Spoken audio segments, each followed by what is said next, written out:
అందరికీ నమస్తే. ఆంధ్రప్రభ భక్తి ఛానల్‌కి స్వాగతం. నేను సంతోషి.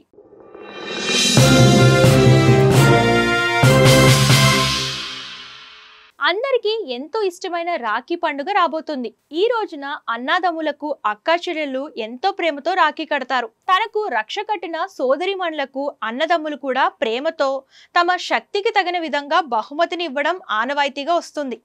అయితే అక్కా చెల్లెళ్ళు రాఖీ కట్టినందుకు వారికి ఇచ్చే బహుమతుల విషయంలో అన్నదమ్ములు కూడా కొన్ని రకాల వస్తువులను ఇవ్వకూడదట. అవేంటో ఇప్పుడు తెలుసుకుందాం. రాఖీ కట్టినందుకు బహుమతిగా ఇచ్చే కొన్ని రకాల వస్తువుల వలన మీ సోదరికి దురదృష్టం వచ్చే అవకాశం ఉంటుందంటున్నారు, లేదా సంబంధాలలో సమస్యలను సృష్టిస్తాయని చెప్తున్నారు.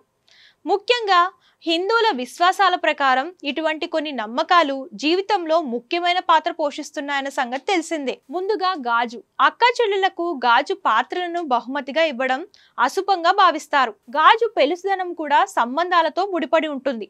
అది పెళుసుగా ఉండే గాజు వస్తువులను బహుమతిగా ఇవ్వడం వల్ల అన్నా చెల్లెళ్ల మధ్య సంబంధం కూడా విచ్ఛిన్నమవుతుందని నమ్మకం. అలాగే వాచ్.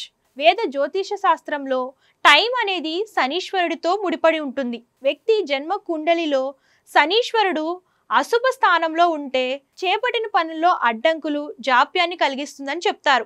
గడియారం బహుమతిగా ఇవ్వడం కొన్నిసార్లు సింబాలిక్ కౌంట్ డౌన్ గా పరిగణించబడుతుంది.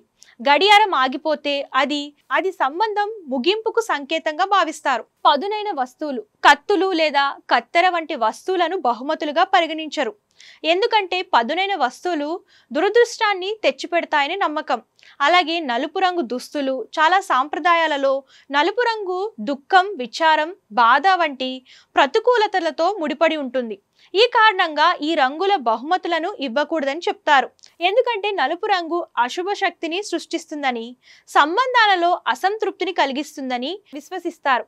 కాబట్టి ఎప్పుడూ సోదరికి నల్లటి దుస్తులు లేదా నల్లటి రంగు వస్తువులను బహుమతిగా ఇవ్వొద్దు.